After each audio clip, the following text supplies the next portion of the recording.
जय जिजाऊ, मी आशिष मगर, स्वागत आहे तुमचं एटीएम गुरु या यूट्यूब चॅनलवर। आणि सध्या महाराष्ट्रामध्ये ज्या दिवशी नवा वाद निर्माण होत नाही तो वाद येत नाही। 365 दिवसात 670 वाद चालू झालेले आहेत आपल्याकडे। दिवसागणिक 2 नवीन वाद असतात आणि त्यातल्या त्या जाती धर्मावरून रोजच्या रोज वाद होणं हे काही नवीन नाही। म्हणजे बलात्कार आणि अशा पद्धतीने जाती धर्मातले वादविवाद किंवा नवीन एखादा इश्यू निघणं आणि त्याच्यावरून वाद होणं हे महाराष्ट्रासाठी आता नित्याचं झालेलं आहे, म्हणजे 5वीला पुजलेलं आहे। म्हणजे नेमकं सरकार इथलं काय करते आणि काय नाही हा वेगळा प्रश्न आहे, पण त्याच्याहूनही महत्त्वाचा प्रश्न आहे की दररोजच्या दररोज एक नवा वाद का निर्माण होतोय। आणि याच वादामध्ये आता नवीन एका वादाची भर पडली, ती वाद म्हणजे रायगडावरील वाघ्याची समाधी। वाघ्या म्हणजे कोण? तर कुत्रा। माणसावरून माणसांचं भांडण होतं, बाकीच्या बऱ्याच धनदौलतीवरून, पैशावरून, स्त्रियांवरून भांडणं होतात, पण आता तेही 400 वर्षापूर्वी मेलेल्या कुत्र्यावरूनची आता भांडणं होत आहेत। तो मेला की नाही, तो खरंच होता की नाही हा तर संशोधनाचा विषय, ते तर आपण त्याच्यावर बोलणारच आहोत। तो कुत्रा होता की नाही आणि समाधी असायला पाहिजे का नाही याच्यावर तर आपण डिटेल्समध्ये सांगणार आहोत। पण सध्या महत्त्वाची गोष्ट ही सांगतोय की मागच्या कित्येक दिवसापासून मराठा आणि धनगर वाद लावण्याची जी खुमखुमी काही लोकांमध्ये होती किंवा स्वतः सत्तेची पोळी भाजून खाण्यासाठी आणि या महाराष्ट्राला अस्थिर ठेवून इथल्या गोरगरीब शेतकऱ्यांच्या प्रश्नाकडे, विद्यार्थ्यांच्या प्रश्नाकडे, महिलांच्या प्रश्नाकडे आणि इथल्या सर्वसामान्य लोकांच्या प्रश्नाकडे दुर्लक्ष व्हावं यासाठी मराठा धनगर वाद लावण्याची जी काही खुमखुमी काही लोकांमध्ये होती त्या लोकांना याच्यात कधीही यश मिळालं नाही। पण एक कधीतरी असलेला किंवा नसलेला, खरा किंवा खोटा माहीत नसलेला असा वाघ्या कुत्र्या ज्याच्यामुळे ही भांडण लागलेली आहेत। म्हणजे माणसं माणसात वाद लावू शकली नाहीत, पण कुत्र्याने माणसात वाद लावलेला आहे। हा कुत्रा त्याच नीच लोकांसारखा आहे जी लोक माणसात वाद लावू पाहत आहेत। मूळ मुद्दा असा आहे, कुत्रा असावा की नसावा, तिथं समाधी असावी की नसावी हे आपल्याला आज पाहायचं आहे। तत्पूर्वी काही थोडीशी माहिती सांगतो तुम्हाला मी की छत्रपती शिवाजी महाराजांचा इतिहास पाहिला असेल आपण, तर छत्रपती शिवाजी महाराजांच्या मावळ्यांमध्ये 18 पगड जातीचे मावळे होते। या सगळ्या मावळ्यांमध्ये धनगर समाजाचे सुद्धा मावळे होते आणि तेही नुसते होते नाही तर त्यांनी स्वराज्यासाठी स्वतःचं रक्त सांडलं, नवे स्वराज्यासाठी त्यांनी स्वतःचं सर्वस्व पणाला लावलं, स्वतःचं बलिदानही दिलं।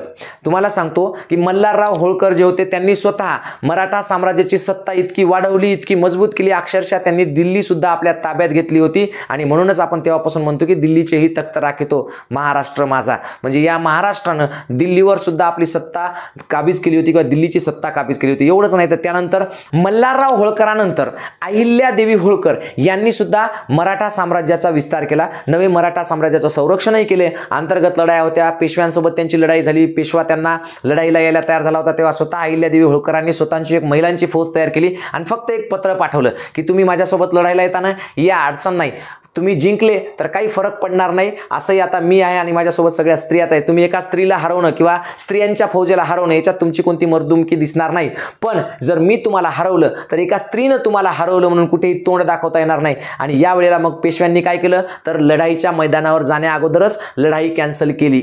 म्हणजे इतक्या तज्ञ, कर्तबगार आणि मुत्सद्दी असलेल्या महाराणी अहिल्यादेवी होळकर त्यांनी सुद्धा मराठा साम्राज्याला मोठं केलं, मराठा साम्राज्याचं संरक्षण केलं।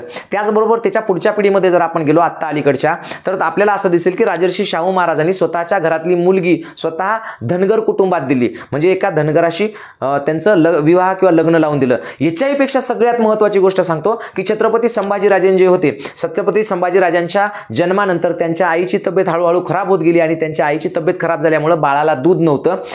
तर अशा वेळी ज्या आईने, म्हणजे आपले जे छत्रपती संभाजीराजे आहेत ज्यांना आपण स्वराज्याचे धाकले धनी म्हणतो, तर या स्वराज्याच्या धाकल्या धन्यांची दूध माता म्हणजेच त्यांना दूध पाजवणारी आई म्हणजे धाराऊ आई ह्या सुद्धा, यांचा सुद्धा उल्लेख बऱ्याच ठिकाणी त्या धनगर कुटुंबातील होत्या असा आहे। म्हणजे छत्रपती संभाजीराजांची आई सुद्धा धनगर घराण्यातली होती, दूध आई धनगर घराण्यातली होती असं आपल्याला म्हणता येईल। म्हणजे एकंदरीत जो विषय आहे तो मराठा आणि धनगर जातीच्या हिशोबाने पाहिलं तर पूर्वीपासून अत्यंत जवळचे आहेत आणि त्या दोघांमुळे किंवा या स्वराज्यामध्ये त्यांचा म्हणजे मराठा आणि धनगर यांचा जो वाटा आहे तो सिंहाचा वाटा आहे असं आपल्याला म्हणावं लागेल, कारण स्वराज्य कोणत्याही एका जातीपातीचं नव्हतं।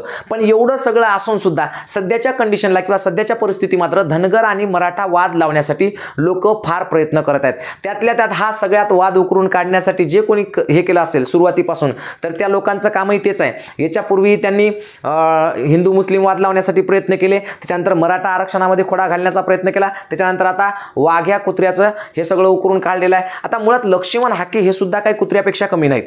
त्यांचंही काम तेच आहे. जे मेलेल्या कुत्र्यानं केलं ते जिवंत असलेल्या लक्ष्मण हाके नावाच्या कुत्र्याने मागच्या बऱ्याच दिवसापासून प्रयत्न केलेत की भांडणं लावून देण्याचे. त्यांना कदाचित हा इतिहास माहीत नसावा की छत्रपती संभाजी राजांची दूधाई ही धनगर घराण्यातली होती. छत्रपती संभाजी राजानंतर म्हणजे महाराष्ट्राच्या छत्रपती शिवाजी महाराजांच्या नंतर मराठ्यांची सत्ता जी आहे ती होळकरांनी सांभाळली हे त्यांना कदाचित माहीत नसावं. किंवा ज्या अहिल्यादेवी होळकर आहेत यांनी सुद्धा मराठा साम्राज्याचं रक्षण केलं, वाढवलं हे सुद्धा त्यांना कदाचित माहीत नसावं. त्यांना राजर्षी शाहू महाराजांनी आपल्या घरातील एक मुलगी धनगराच्या घरामध्ये विवाह दिली हे सुद्धा त्यांना कदाचित माहीत नसावं. त्यांना कदाचित इथला इतिहास माहीत नसावा म्हणून कुत्र्याच्या निमित्तानं का होईना ते सुद्धा कुत्र्यासारखं वागून पुन्हा एकदा तेच कार्यक्रम करायला लागलेले आहेत. वास्तविक पाहता कुत्रा इमानदार असतो. हाके साहेब किती इमानदार आहेत त्यांच्या ड्रायव्हरनी सांगितलं, त्यांच्यासोबतच्या लोकांनी सांगितलं, त्याच्यामुळे मी जास्त त्याच्यावर बोलत नाही.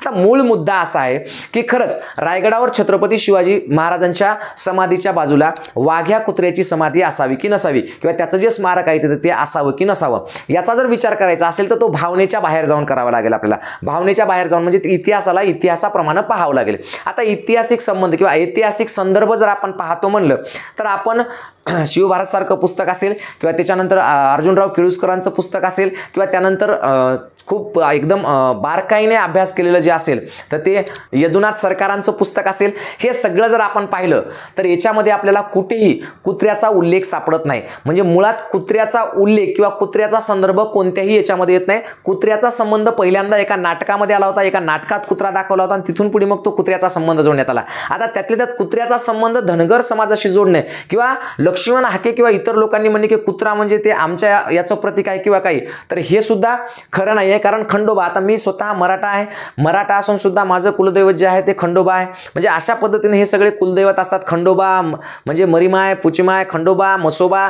जगदंबा ह्या सगळे जे आहेत हे आपल्या बहुजनांचे देव आहेत आणि त्याच्यामुळे खंडोबाला मानणारा खूप मोठा वर्ग आहे जो मराठा समाजातही आहे. म्हणून खंडोबा आणि त्याच्यासोबत ते काहीतरी कुत्र आणि त्याच्यासोबत मग ते धनगर समाज आणि म्हणून मग कुत्र काढलं तर धनगरांचा अपमान होतो. हे सगळं जे आले की नाही हे सगळं थोतांड आहे. कुत्र्याची समाधी तिथं असावी की नसावी याच्यावर आपल्याला ऐतिहासिक दृष्टिकोनातून पाहिलं तर कुत्र्याचा तिथं कोणत्याही प्रकारचा संबंध नाही.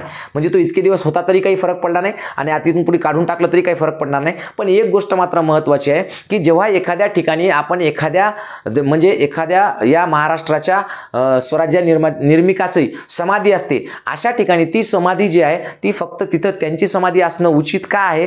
कारण की आपण त्यांच्यासमोर नतमस्तक होतो. त्यांच्या शेजारी एखाद्या प्राण्याची तिथं अशा पद्धतीनं समाधी असणं, मग उद्या चालून ते कोणी म्हणेल त्यांचा घोडा हा होता म्हणून चतकाचा लावा, उद्या म्हणेल त्यांच्या घरात मांजर होतं म्हणून मांजरीचा लावा. म्हणजे अशा वेगवेगळ्या पद्धतीनं मग त्याच्यावर काय होईल तर ते विषय वेगळा होऊन जाईल. म्हणून मुळात असा मुद्दा आहे की तिथं समाधी कुत्र्याची नसेल तरी धनगर बांधवांनी वाईट वाटून घेण्याचं कारण नाही किंवा मराठा समाजाने सुद्धा वाईट वाटून घ्यायचं काम नाही की बाबा तिथं कुत्रा आहे ते काढलंच पाहिजे म्हणून, असं काही नाही आहे.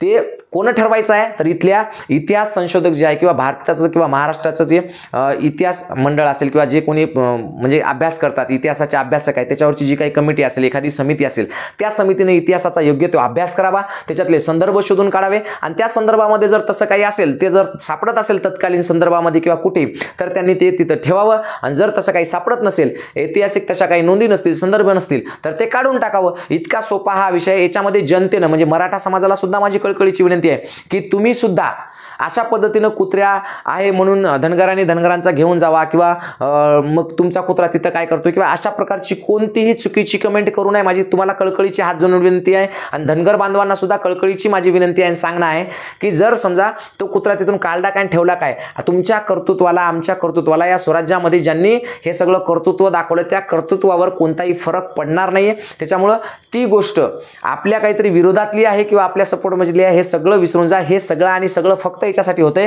की धनगर आणि मराठा यांच्यामध्ये जी मागच्या कित्येक दिवसापासून भांडणं लावण्यासाठीचा जो प्रयत्न चालू आहे तो प्रयत्न यशस्वी होत नाही. म्हणून कुठेतरी भावना कोणाच्या तरी त्याच्यामध्ये गुंतवायच्या आणि त्या भावना गुंतवून मग त्याच्यातून वाद निर्माण करायचा असं एक षडयंत्र चालू आहे. हे षडयंत्र मराठा बांधवांनी आणि धनगर बांधवांनी दोघांनी समजून घ्यावं. दोघांनी छत्रपती शिवाजी महाराज समजून घ्यावेत, दोघांनी संभाजीराजे समजून घ्यावेत, दोघांनी संभाजीराजांना दूध पाजणारी धाराऊ समजून घ्यावी, दोघांनी मल्हारराव होळकर समजून घ्यावेत, दोघांनी अहिल्यादेवी होळकर समजून घ्यावे आणि दोघांनी छत्रपती राजर्षी शाहू महाराज समजून घ्यावेत आणि त्या पद्धतीनं आपण वागावं. आणि अशा पद्धतीनं जर काही वाद निर्माण होत असतील तर ते वाद टाळावेत, कारण रस्त्यावर कोणी येणार नाही, कोणी एकमेकांच्याबद्दल सोशल मीडियावर बोलू नका. एकमेकांसोबत हा महाराष्ट्र शांत राहावा, सुखी राहावा, समृद्ध राहावा यासाठी प्रयत्न करा. शासन आणि राज्यकर्ते आपला नाकर्तेपणा लपवण्यासाठी आणि त्यांचा स्वतःचा फायदा करून घेण्यासाठी समाजामध्ये अशी भांडणं लावतात. या भांडणापासून प्रत्येकाने दूर राहावं अशी तुम्हाला कळकळीची विनंती करतो. आणि थांबण्यापूर्वी सांगतो की जर समजा तुम्हाला माझं सांगितलेलं आवडत असेल, माझं बोलणं तुम्हाला पटत असेल तर ATM गुरु या चॅनलला सबस्क्राईब करा. आणि सध्या 2026ची नवोदयची माझी बॅच चालू झालेली आहे. या बॅचमध्ये जर तुमच्या घरातलं कोणी 4थीचं किंवा 5वीचं असेल आणि त्याला ॲडमिशन घ्यायचं असेल तर ATM गुरु एज्युकेशन हे ॲप प्ले स्टोअरला जाऊन डाउनलोड करून घ्या. ठीक आहे, थांबूया इथं. धन्यवाद.